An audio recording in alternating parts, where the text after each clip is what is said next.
Toute l'actualité à temps réel, sur Référence TV. Référence TV, la chaîne de l'innovation. Alors, di nuyu ñëpp di rafetlu tey ji ni ñu dajee fii di wax ci journée bi nga xamante ne mooy journée 8 mars. Di fàttali ne journée 8 mars du fête en tout cas su fekkee dañ koy woowee fête warul nekk fête journée 8 mars taxaw seetlu la ne société bi mi ngi nii jigéen am na place góor am na place waaye est-ce que place su jigéen ndax jigéen jox nañ ko place am bi mu yelloo ci société bi. Donc ñu taxaw seetlu ku nekk ci fi nga nekk nga dajeek nga def kuréel ngeen waxtaan ci loo xam ne xañ na déwén dina la jëlee fi nga nekk yóbbu la feneen donc looloo waral tey ñun ñu niroole wuñu sax feete wuñu dañoo toog di célébrer panel invité nag suñu góor ñi nga xamante ne ñoo ñuy dëgëral. ndax li ñu bëgg suñ ko bëggee tamit te ñoom ànduñu ci te ñoom àndu ñu seek ñoom xañ na dina jafe mu mën a nekk pour ñoom ñu comprendre ne tey du journée diirante mbagg et que mosul nekk journée bi nga xamante ne la dañuy toog ne ñun de li ngeen am fii amuñu ko te tey am nañ même responsabilité que yéen te ëppale sax leen responsabilité parce que nag dañoo nekk yaay dañoo nekk jabar dañoo nekk di occuper ay postes de responsabilité dañoo nekk doom aussi nekk ci société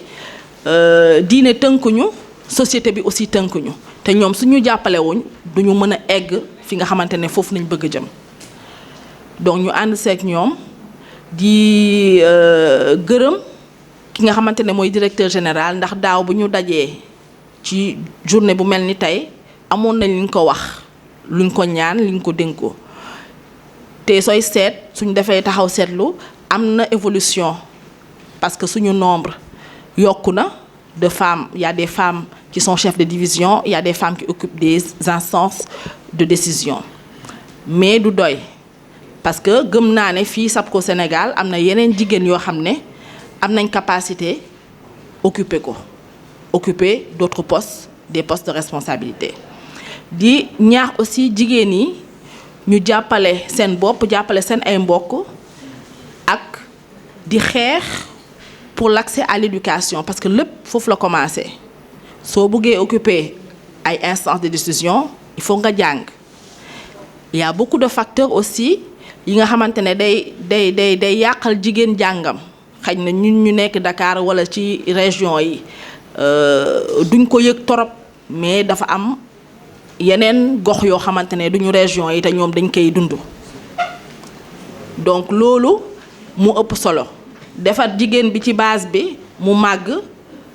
mu xam ne jëkkër am na ndax sëy parfois day yàq jàngu xale jigéen yi waaye mën nga sëy di jàng mën nga sëy di liggéey su fekkee fi ñu bëgg a jëm bëgg nañ faa egg te góor yi aussi ñi suñu kilifa ñu dëgëral ñu jàppale ñu ku ci am soxna muy jàng nga ñaax ko ci jàng boobu ndax ëllëg dalay jàppale rek ndax kër yi jigéen yi dañ ko yor autant que les hommes parfois sinon plus donc xawma ndax nag li ma wax c'est un peu résumé ce que j'ai dit en français mais voilà pour man journée bii nii loolu nañ ci war a mën a jàpp loolu moo ci am importance du fait revendiquer ko du fait du folklore li ñuy revendiquer mooy ñu bàyyi ju xel ñu may ñu avancer yi ñu teg di ñu galgal ñu bàyyi ko ñu jàppale wante suñu biir ñun en tant que jigéen déjà góor yi aussi jàppale ñu ndax fi ñu jëm suñ fa jëmee ñëppay nekk ci jàmm wasalaam. Toute l'actualité à temps réel sur Référence TV. Référence TV, la chaîne de l'innovation.